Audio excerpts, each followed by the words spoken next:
وَظَلَّلْنَا عَلَيْكُمُ الْغَمَامَ وَأَنزَلْنَا عَلَيْكُمُ الْمَنَّ وَالسَّلْوَىٰ، اور ہم نے تم پر ابر کا سایہ کیا۔ اب 6 لاکھ کا قافلہ چل رہا ہے، سینائی پیننسولا، صحرا، کوئی اوٹ نہیں، کوئی سایہ نہیں، دق و دق، دھوپ کی تبش۔ تو اللہ کا فضل ہوا کہ ایک سائے کی طرح ابر جو ہے ان کے ساتھ ساتھ جہاں جہاں وہ جا رہے ہیں وہ ابر ان پر سایہ کیے ہوئے۔ وَأَنزَلْنَا عَلَيْكُمُ الْمَنَّ وَالسَّلْوَىٰ، کھانے کو کچھ نہیں، تو من اور سلوہ نازل کیے گئے۔ من ایسے اترتا تھا رات کے وقت کہ جیسے شبنم کے قطرے ہوتے ہیں، لیکن وہ ہوتا تھا کسی ایسی چیز کا جس میں شیرینی تھی، اور پھر وہ زمین پر آ کر جم کر وہ ایک گویا کے دانہ بن جاتے تھے، یہ ان کا اناج ہو گیا۔ کاربوہائیڈریٹ سپلائی اس سے ہو گئی، من سے۔ اور سلوہ ایک خاص قسم کا پرندہ بٹیر کی شکل کا، جو بے پناہ بڑی تعداد میں ان کے بڑے بڑے جھنڈ آتے تھے شام کے وقت، اور وہ ان کے ڈیرا جہاں ہوتا تھا اس کے گرد وہ اتر آتے تھے، اور رات کی تاریکی میں یہ آسانی سے ان کو پکڑتے تھے، ان کو کھاتے تھے بھون کر، اور یہ ان کی پروٹین ہو گئی۔ پوری غذا جو ہے اللہ تعالیٰ نے ان کو فراہم کر دی۔ وَأَنزَلْنَا عَلَيْكُمُ الْمَنَّ وَالسَّلْوَىٰ كُلُوا مِن طَيِّبَاتِ مَا رَزَقْنَاكُمْ، کھاؤ ان پاکیزہ چیزوں کو جو ہم نے تمہیں عطا کی ہیں۔ وَمَا ظَلَمُونَا، ہم نے تو ان پر کوئی ظلم نہیں کیا، وَلَٰكِن كَانُوا أَنفُسَهُمْ يَظْلِمُونَ، لیکن وہ خود ہی اپنے اوپر ظلم ڈھاتے رہے، ہر قدم پر نافرمانی اور ناشکری۔ اس کی بھی ناشکری آگے آ جائے گی چل کر، من و سلوہ سے بھی ناشکری کی انہوں نے۔ وَإِذْ قُلْنَا ادْخُلُوا هَٰذِهِ الْقَرْيَةَ فَكُلُوا مِنْهَا حَيْثُ شِئْتُمْ رَغَدًا وَادْخُلُوا الْبَابَ سُجَّدًا وَقُولُوا حِطَّةٌ نَغْفِرْ لَكُمْ خَطَايَاكُمْ، اور یاد کرو جب کہ ہم نے تم سے کہا تھا اس شہر میں داخل ہو جاؤ اور پھر کھاؤ اس میں سے بافراغت جہاں سے چاہو جو چاہو، لیکن دیکھنا دروازے میں داخل ہونا جھک کر، اور کہتے رہنا مغفرت مغفرت مغفرت، ہم تمہاری خطاؤں سے درگزر فرمائیں گے۔ اس آیت کو سمجھنے کے لیے ذرا تاریخی بات سمجھ لیجئے۔ صحرائے سینا میں آنے کے بعد، اور یہ جو کتاب تورات انہیں مل گئی تھی، اس کے بعد حضرت موسیٰ علیہ السلام کے ہی زمانے میں انہیں جہاد اور قتال کا حکم ہوا۔ اس سے پوری قوم نے انکار کر دیا، یہ سورہ مائدہ میں آئے گا۔ اس پر اللہ تعالیٰ نے ایک صدا مسلط کر دی ان پر کہ 40 برس تک اسی صحرا میں بھٹکتے پھریں گے۔ اگر یہ ابھی قتال کرتے، جہاد کرتے، تو پورا فلسطین ان کے ہاتھ پر ابھی فتح کرا دیتے، لیکن چونکہ انہوں نے بزدلی دکھائی ہے، اب سزا یہ ہے فَإِنَّهَا مُحَرَّمَةٌ عَلَيْهِمْ 40 سَنَةً يَتِيهُونَ فِي الْأَرْضِ، اب 40 برس تک یہ اسی صحرا میں بھٹکتے پھریں گے، اور ارض فلسطین جو ان کے لیے ارض موعود تھی وہ ان پر حرام کر دی گئی 40 سال کے لیے۔ اس 40 سال کے عرصے میں حضرت موسیٰ کا بھی انتقال ہو گیا، حضرت ہارون کا بھی ہو گیا، اور اس عرصے میں ایک نئی نسل پیدا ہوئی، وہ جو غلامی کا داغ اٹھائے ہوئی نسل آئی تھی مصر سے، جن کے اندر مورل کیریکٹر جو ہے وہ بہت کمزور ہو جاتا ہے، غلامی کا یہ اثر ہوتا ہے۔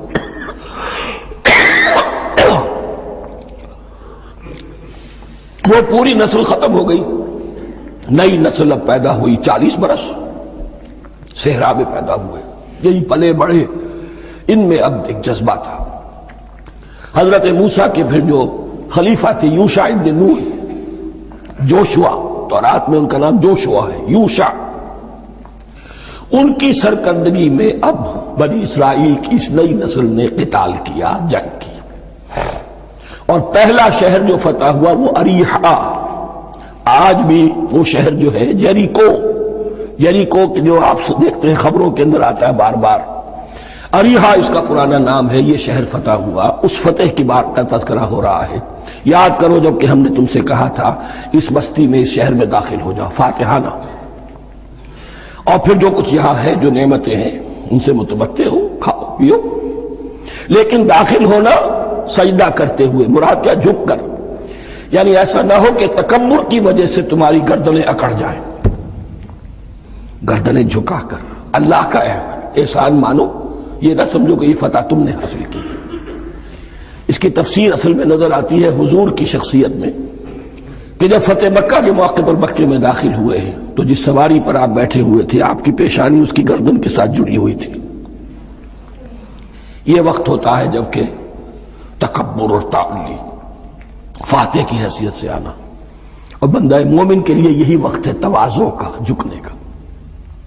وَقُولُوا حِطَّةٌ، حتیٰ یحط تو کہتے ہیں جھاڑ دینے کو، تو اس کے معنی کیا ہے؟ اے اللہ ہمارے گناہ جھاڑ دے، مغفرت، اے اللہ ہمیں مغفرت، ہماری مغفرت فرما، جو خطائیں ہو گئی بخش دے۔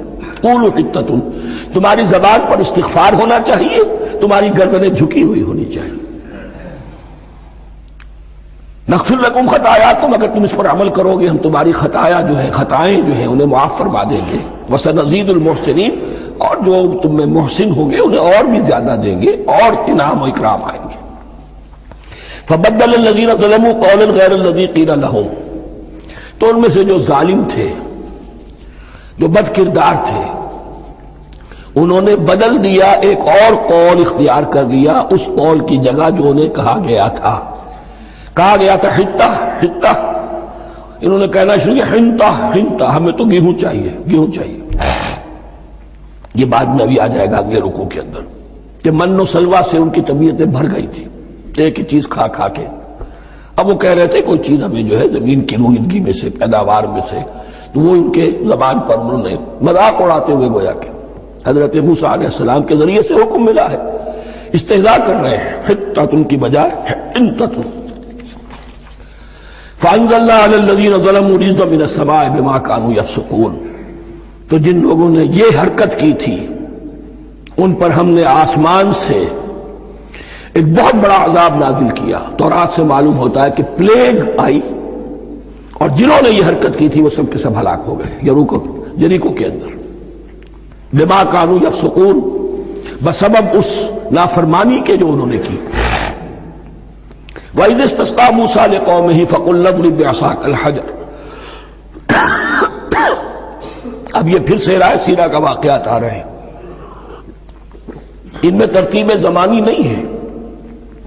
اریحا کی فتح جو ہے حضرت موسیٰ کے بعد ہے، لیکن اب یہاں پہ پھر ابھی وہ جو صحرائے تیہ میں جب بھٹک رہے تھے پھر اس کا ذکر ہے۔ وَإِذِ اسْتَسْقَىٰ مُوسَىٰ لِقَوْمِهِ فَقُلْ اضْرِب بِّعَصَاكَ الْحَجَرَ، اور جب کہ موسیٰ کی قوم نے موسیٰ سے پانی طلب کیا۔ اب صحرا میں آپ کو معلوم ہے جہاں پڑاؤ تھا اب وہاں پانی نہیں ہے، 6 لاکھ ہو 7 لاکھ ہو کتنے افراد ہو، پانی چاہیے۔ وَإِذِ اسْتَسْقَىٰ مُوسَىٰ لِقَوْمِهِ فَقُلْ اضْرِب بِّعَصَاكَ الْحَجَرَ، تو ہم نے کہا کہ اپنے عصا سے ضرب لگاؤ چٹان پر۔ فَانْفَجَرَتْ مِنْهُ اثْنَتَا عَشْرَةَ عَيْنًا، تو اس سے 12 چشمے پھوٹ بہے۔ فجر کہتے ہیں کسی شے کے پھٹ کر کوئی چیز برآمد ہو۔ فجر جو ہوتی ہے، فجر کا وقت رات کی تاریکی کا پردہ چاک ہوتا ہے اور سپیدہ سحر نمودار ہوتا ہے۔ فَانْفَجَرَتْ مِنْهُ اثْنَتَا عَشْرَةَ عَيْنًا، تو 12 چشمے پھوٹ بہے۔ قَدْ عَلِمَ كُلُّ أُنَاسٍ مَشْرَبَهُمْ، یہاں اناس سے کیا مراد ہے؟ ہر قبیلہ، ہر قبیلے نے اپنا گھاٹ معین کر لیا۔ 12 قبیلے تھے، اگر علیحدہ علیحدہ نہ ہوتا معاملہ، 12 چشمے اسی لیے دیے گئے کہ لڑے نہ جھگڑے نہ۔ پانی تو بہت بڑی چیز ہے، کہیں پانی پینے پلانے پہ جھگڑا اور کہیں گھوڑا آگے بڑھانے پہ جھگڑا، یہ تو قبائلی زندگی کے اندر ہوتی ہی چیزیں۔ تو اس اعتبار سے اللہ تعالیٰ نے ان کے لیے یہ سہولت کی کہ 12 چشمے پھوٹ بہے۔ قد علم کل اناس مشربہم، ہر ایک نے اپنا گھاٹ جان لیا، معین کر لیا۔ کلوا واشربوا من رزق اللہ، گویا کہ کہہ دیا گیا کہ کھاؤ اور پیو اللہ کے رزق میں سے۔ ولا تعثوا فی الارض مفسدین، اور زمین میں فساد مچاتے نہ پھرو۔ کھانے پینے کے لیے پانی بھی ادھر آ گیا، کھانے کے لیے من و سلوہ آ گیا۔ اب دیکھیے ان کی ناشکری۔ وَإِذْ قُلْتُمْ يَا مُوسَىٰ لَن نَّصْبِرَ عَلَىٰ طَعَامٍ وَاحِدٍ، یاد کرو جب کہ تم نے کہا تھا اے موسیٰ ہم ایک کھانے پر تو صبر نہیں کر سکتے، کھا کھا کے بکتا گئے ہیں من و سلوہ۔ فَادْعُ لَنَا رَبَّكَ، تو ذرا اپنے رب سے دعا کرو، پکارو ہمارے لیے اپنے رب کو۔ یخرج لنا، وہ نکالے ہمارے لیے، مما تنبت الارض، زمین کی روئیدگی اور پیداوار میں سے، نباتات ارضی میں سے، من بقلہا، اس کی ترکاریاں، وقثائہا، اور ککڑیاں، کھیرے اور ککڑیاں، ان سب کے لیے یہ لفظ ہے، وفومہا، ایک ترجمہ گیہوں کیا گیا ہے لیکن میرے نزدیک زیادہ صحیح ترجمہ ہے لہسن، اور سرائے کی زبان میں بھی، اور ممکن ہے کہ سندھی میں بھی ہو، تھوم کہتے ہیں لہسن کو، یہ فوم کی بدلی ہوئی شکل ہے، اس لیے کہ یہی علاقہ ہے جس میں عرب آئے تھے، تو عربوں کی زبان کے بہت سے الفاظ جو ہیں اس سرائے کی زبان میں خاص طور پر وہ بہت زیادہ، تو تھوڑی سی شکل بدل کر وہ کافی تعداد میں موجود ہے۔ وعدسہا، اور دال خاص طور پر مسور کی، وبصلہا، اور پیاز۔ اب جو چٹخارے جس سے بنتے ہیں سالن کے، ان کی زبانیں وہ چٹخارے مانگ رہی، ظاہر بات ہے کہ اگر وہ سلوا بھی تھا، بٹیرا ہے، اسے آگ کے اوپر ذرا سا ٹپایا اور کھایا، وہ ایک ہی خاص قسم کی غذا ہے جو چل رہی ہے۔ اسی طرح من جو ہے وہ ایک خاص قسم کا سیریل ان کے لیے بن گیا ہے، لیکن یہ جو چٹخارے ہیں یہ تو لہسن سے ہے، پیاز سے ہے، ترکاریوں سے ہے، ان تمام چیزوں سے، دال کا اپنا ایک ذائقہ ہے۔ قَالَ تَسْتَبْدِلُونَ الَّذِي هُوَ أَدْنَىٰ بِالَّذِي هُوَ خَيْرٌ، حضرت موسیٰ نے فرمایا کیا تم وہ شے بدلے میں لینا چاہتے ہو اس کے، کیا وہ شے جو کمتر ہے بدلے میں چاہتے ہو اس کے کہ جو بہتر ہے؟ من و سلوا کہیں بہتر ہے اللہ کی طرف سے جو تمہیں دیا گیا ہے، تم اس سے تمہارا جی بھر گیا ہے، اس کو ہاتھ سے دے کر چاہتے ہو کہ یہ ادنا چیزیں تمہیں ملے۔ اہبتو مصرن، اب یہ لفظ آ گیا اہبتو، اب ظاہر بات ہے یہ آسمان سے زمین پر اترنے کے لیے لفظ نہیں ہے اہبتو، یہاں اس کا ترجمہ صحیح ہوگا سیٹل ڈاؤن سم ویئر۔ اگر زمین کی یہ چیزیں چاہیے تو کہیں سیٹل ہو جاؤ اور کاشت کرو، بیج ڈالو، آبیاری کرو، یہ ساری چیزیں تمہیں مل جائیں۔ اہبتو مصرن، کہیں سیٹل ڈاؤن ہو جاؤ، کہیں اتر پڑو کسی بستی میں، کسی علاقے میں، فَإِنَّ لَكُمْ مَا سَأَلْتُمْ، تمہیں مل جائے گا جو کچھ کہ تم نے مانگا۔ وَضُرِبَتْ عَلَيْهِمُ الذِّلَّةُ وَالْمَسْكَنَةُ وَبَاءُوا بِغَضَبٍ مِّنَ اللَّهِ، اب یہ ہے ان کی وہ خباثتیں، ان کے وہ ناشکریاں، ان کی وہ معصیتیں، ان پر جو آخری حکم دیا جا رہا ہے، جو اگر آپ برا نہ مانیں تو میں عرض کروں گا آج یہود پر اتنا اپلیکیبل نہیں ہے جتنا مسلمانوں پر ہے۔ ضربت علیہم الذلۃ والمسکنۃ وباؤوا بغضب من اللہ، ذلت اور مسکنت، کم ہمتی ان پر تھوپ دی گئی۔ ضربت علیہم، it was heaped upon them، the humiliation was heaped upon them۔ ضربت علیہم الذلۃ والمسکنہ وباؤوا بغضب من اللہ، اور وہ اللہ کا غضب لے کر لوٹے۔ وہی امت جس کے بارے میں فرمایا وَأَنِّي فَضَّلْتُكُمْ عَلَى الْعَالَمِينَ، اسی امت کا پھر یہ حشر ہوا۔ کیوں ہوا؟ نافرمانی۔ تمہیں کتاب دی تھی کہ تم پیروی کرو، تمہیں کتاب دی تھی کہ اسے قائم کرو۔ وَلَوْ أَنَّ أَهْلَ الْكِتَابِ أَقَامُوا التَّوْرَاةَ وَالْإِنْجِيلَ وَمَا أُنزِلَ إِلَيْهِمْ مِنْ رَبِّهِمْ لَأَكَلُوا مِنْ فَوْقِهِمْ وَمِنْ تَحْتِ أَرْجُلِهِمْ، اگر یہ تورات اور انجیل کو قائم کرتے، نافذ کرتے، تو نعمتیں زمین بھی اگلتی، ان کے قدموں کے نیچے سے نعمتیں جو ہیں وہ پھوٹتی، اور ان کے سروں کے اوپر سے بھی بارش ہوتی نعمتوں کی۔ لیکن اگر تم نے اس کو چھوڑ کر اپنی خواہشات، اپنے نظریات، اپنے خیالات، اپنا تمرد، اپنی سرکشی، اپنی حاکمیت، اپنی مصلحتیں، اپنی عقل، اس کو بالا تر کیا، تو پھر جو قوم اللہ کے قانون کی، اللہ کی ہدایت کی، اللہ کی کتاب کی امین ہوتی ہے دنیا میں، وہ اللہ کی ریپرزنٹیٹو ہوتی ہے، نمائندہ ہوتی ہے۔ اگر وہ اپنے عمل سے مس ریپرزنٹ کرے اللہ کو، تو وہ کافروں سے بڑھ کر مغضوب اور کافروں سے بڑھ کر مبغوض ہو جاتی ہے، مغضوب بھی مبغوض بھی۔ اس لیے کافروں کو تو دین پہنچانا تمہارے ذمہ تھا، تم نے دین ان کو کیا پہنچانا تھا، تم تو خود دین سے منحرف ہو گئے۔ آج اس جگہ پر امت مسلمہ کھڑی ہے کہ 1.25 بلین یا 1.5 بلین 125 کروڑ عزت نام کی شے نہیں ہے کہ عزت نام تھا جس کا گئی تیمور کے گھر سے سارے معاملات دنیا کے G7 G15 کے ہاتھ میں ہے. سیکیورٹی کونسل اس کے پرماننٹ ممبر کا ویٹو ہے اور نہ سیکیورٹی کونسل میں اور نہ کہیں کسی G7 میں نہ G9 میں نہ G15 میں کوئی مسلمان ملک نہیں. کسنمی پرست کی بھیا کیستی. ہماری اپنی پالیسیز کہیں اور طے ہوتی ہیں, ہمارے اپنے بجٹ کہیں اور بنتے ہیں, ہماری صلح اور جنگ کسی اور کے اشارے سے ہوتی ہے. ریموٹ کنٹرول, یہ ذلت اور مسکنت. ہم کہتے ہیں ہماری شہرگ ہے کشمیر اور جنگ کرنے کو تیار نہیں ہے. یہ خوف نہیں تو کیا ہے, یہ مسکنت نہیں تو کیا ہے. اگر اللہ پر یقین ہو اور اپنے حق پر یقین ہو تو اگر شہرگ دوسرے کے قبضے میں ہے تو ہمت کرو, یا تخت یا تختہ. لیکن نہیں, آپ کے ریڈیو پر ٹیلی ویژن پر خبریں آتی رہیں کہ اتنی مسلمانوں کے ساتھ یہ کر دیا, اتنی مسلمان عورتوں کی بے حرمتی کر دی.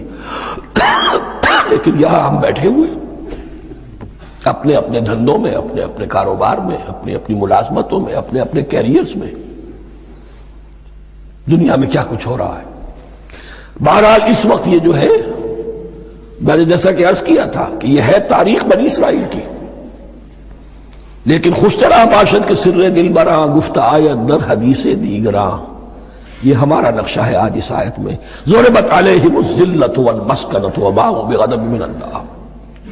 اور یہ کیوں؟ ذالک بانہم کانوا یکفرون بآیات اللہ. یہ اس لیے کہ وہ اللہ کی آیات کا انکار کرتے رہے.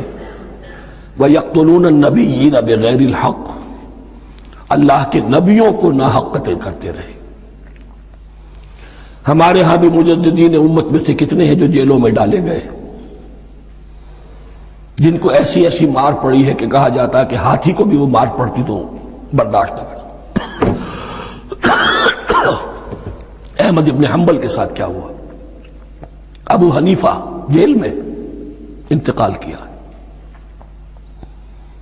امام مالک کے کندھے کھینچ دیے گئے, اتار دیے گئے, منہ کالا کر کے اور اونٹ پر بٹھا کر پھرایا گیا.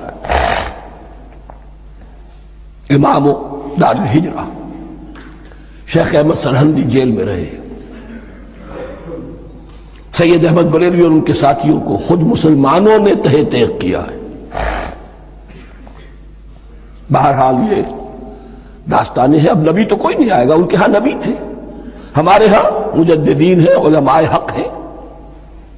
ایسے کہ حدیث بھی ہے علماء امتی کا انبیاء بنی اسرائیل.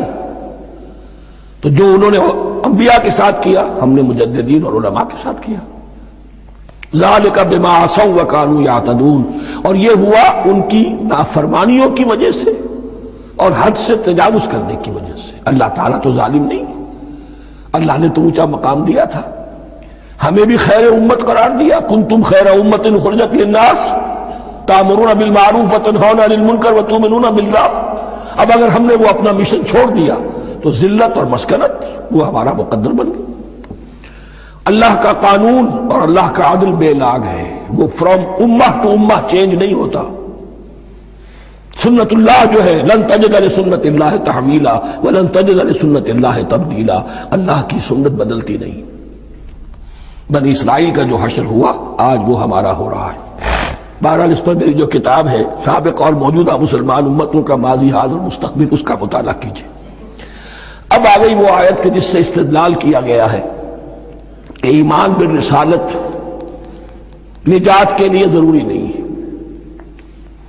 ان الذین آمنوا والذین ہادوا والنصارى والصابئین من آمن باللہ والیوم الآخر وعمل صالحا فلہم اجرہم عند ربہم ولا خوف علیہم ولا ہم یحزنون.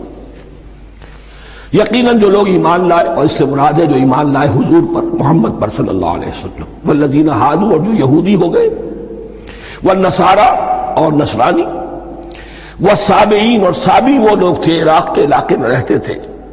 جو کہتے تھے کہ ہم دین